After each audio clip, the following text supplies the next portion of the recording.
कि ये जो बंदा है इसकी इंटीग्रिटी डाउटफुल नहीं है, पहली चीज। दूसरी चीज, इसका जो नॉलेज है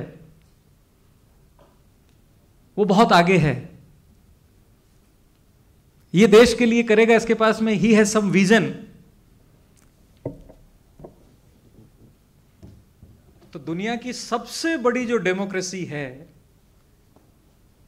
सबसे बड़ा जो अपने आप को दावा करता है कि हमने पूरी दुनिया को पढ़ना लिखना, व्हाइट मैन्स बर्डन जो कहलाती है, सिखाया, वहां की पार्टी का नाम है कंजर्वेटिव, जो राज कर रही है। You know the meaning of conservative. अगर भारत में कोई अपनी पार्टी का नाम रूढ़िवादी भारतीय पार्टी रख ले तो क्या चलेगी? तो ये जो नैरेटिव्स हैं, मैं आपको एक कंपैरेटिव स्टेटमेंट में मैं आप लोगों को बता रहा हूं कि किस तरह की हिपोक्रेसी में उन्होंने हमारे इडली पे पिज्जा को प्रायोरिटी दी, उन्होंने हमारे एजुकेशन सिस्टम पे अपने एजुकेशन को प्रायोरिटी दी, और सारी चीजों को यूनिफॉर्म करते चले गए कि सारी चीजें एक जैसी होनी चाहिए। नहीं होनी चाहिए। तमिल वाला तमिल में ही पढ़ना चाहिए, उसको इंग्लिश हिंदी नहीं पढ़ानी चाहिए। वो उसकी चॉइस है कि आगे वो किस में पढ़ना चाहे, ये उसका राइट है। उसको इडली वड़ा ही खाना चाहिए, उसको दाल बाटी नहीं खानी चाहिए। अगर उसकी चॉइस है तो खाएगा वो। उसको अपना जो इलाका है उस इलाके में पढ़ने की, घूमने की, फिरने की सारी स्वतंत्रता होनी चाहिए। उसकी जो मान्यताएं हैं, जो धर्म, जो विचारधारा जो मानता है, उसकी उसको स्वतंत्रता होनी चाहिए। हमने लैंग्वेजेस फिक्स कर दी, सारी चीजें फिक्स कर दी। सारे बड़े पेपर अंग्रेजी में होते हैं। तो भारत में ब्यूरोक्रेट बनने के लिए, सुप्रीम कोर्ट का जस्टिस बनने के लिए अंग्रेजी आनी जरूरी है। English is mandatory. तो जो तमिल का नॉलेज है, जो कन्नड़ का नॉलेज है, जो तेलुगु का नॉलेज है, जो बंगला का नॉलेज है, वो सिर्फ बंगाल तक रह गया। आज यूरोपियन यूनियन है पूरी, एक ही वीजा चलता है, एक ही करेंसी चलती है। कहीं पॉलिश बोली जाती है, कहीं चेक बोली जाती है, कहीं जर्मन बोली जाती है, कहीं फ्रेंच बोली जाती है। दिस इज देयर स्मार्टनेस, कि कितने स्मार्ट लोग हैं। और आपको कुछ अलग नैरेटिव आपको सेट करके आपको बता रहे हैं। तो इसलिए डियर फ्रेंड्स, आप सभी यहां आए हैं, तो मेरा आप सभी लोगों से it's my humble request to you all कि आप एक बार जो भी चीज़ें पढ़ते हैं, देखते हैं, सीखते हैं, जिन पे डिबेट करने के लिए, जिन पे पार्लियामेंट बनने के लिए आप तैयार रहते हैं, उनको एक बार अपने लेवल पे पढ़िए। जब आपको लगे कि आप इस टॉपिक के साथ जस्टिस कर सकते हैं and you have a comprehensive study of that topic, तब आपको उसके ऊपर बोलने का मॉरल राइट आता है। डेमोक्रेटिक राइट तो वैसे ही है हर किसी पे बोलने का, लेकिन we should differentiate the right, the moral right and the democratic right. तो डेमोक्रेटिक राइट तो कॉन्स्टिट्यूशन ने हमें दे रखा है, राइट टू जो स्पीच है वो हमारे पास है, लेकिन इस राइट टू स्पीच को हम इस देश के उत्थान में, इस सोसाइटी के उत्थान में, ये जो आपस में जितने झगड़े टंटे जो नैरेटिव्स को लेके चल रहे हैं, उनको मिटाने में अगर हम कारगर होते हैं तो आप भूल जाइए, इस देश के साइंटिस्ट, इस देश के इकोनॉमिस्ट, इस देश के industrialist most capable person of the entire world हैं। ये अंबानी अडानी जहां कहीं जाएंगे, ये उस देश की इकोनॉमी पे कब्जा कर ही लेंगे। ये इनके डीएनए का पार्ट है, इन्हें बिजनेस करना आता है। हमारे साइंटिस्ट चाहे नासा में जाएं, चाहे इंग्लैंड में जाएं, अमेरिका में जाएं, कहीं भी जाएं, वो आ जाएंगे।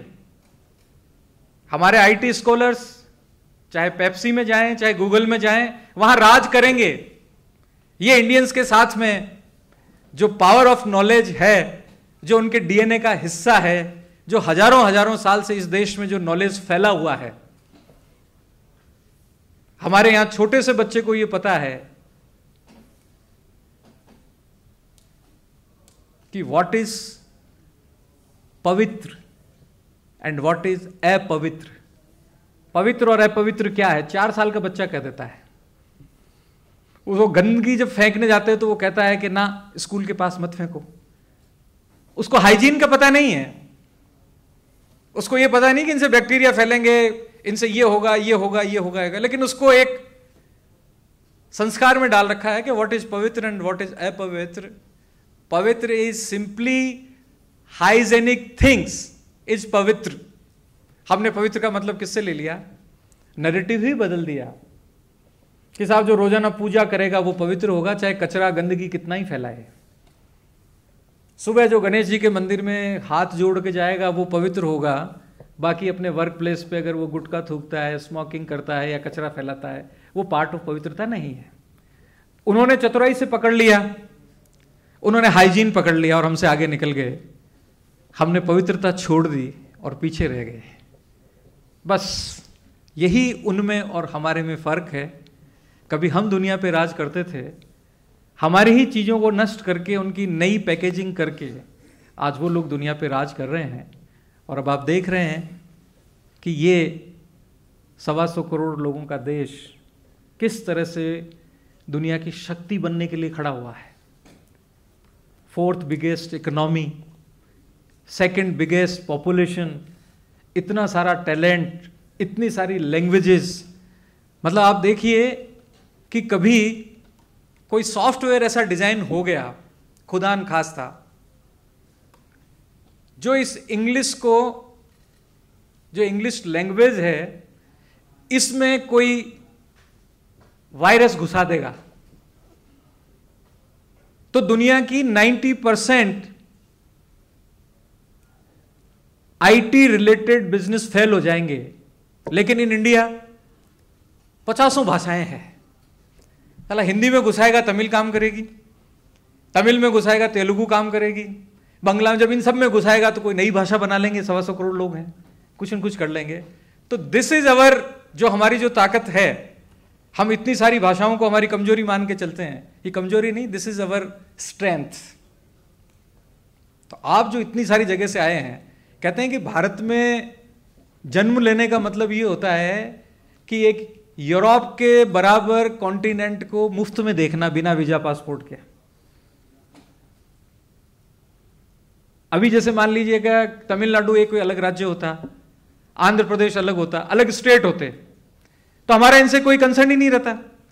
कल्चरली तो हम एक दूसरे से जुड़े हुए होते हैं, लेकिन हमें जाना पड़ता ना। लेकिन ये कितनी बड़ी, मतलब इस देश, जो इतना बड़ा देश है, जहां इतनी सारी भाषाएं, इतने सारे लोग, इतने सारे मॉन्यूमेंट्स, इतना सारा culture, without any visa and passport.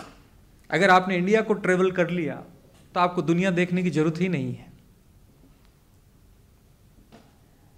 आप यूरोप में जाएंगे, कनाडा में जाएंगे, साल के 8 महीने बर्फ में डूबे रहते हैं, एक्टिविटी नहीं है, ठीक है। और यहां देखिए आप कि एक कुंभ होता है जिसमें कहते हैं 10 करोड़ लोग स्नान कर जाते हैं, किसी की कोई बैक्टीरियल इन्फेक्शन नहीं होता है, और सारे इटली वाले एयर कंडीशनर में रहते हैं। कोरोना फास्टेस्ट रूप से वहां फैला। तो ऐसी कुछ खूबी हमारे में रही होगी। आशुतोष जी मेरे पास आ गए हैं।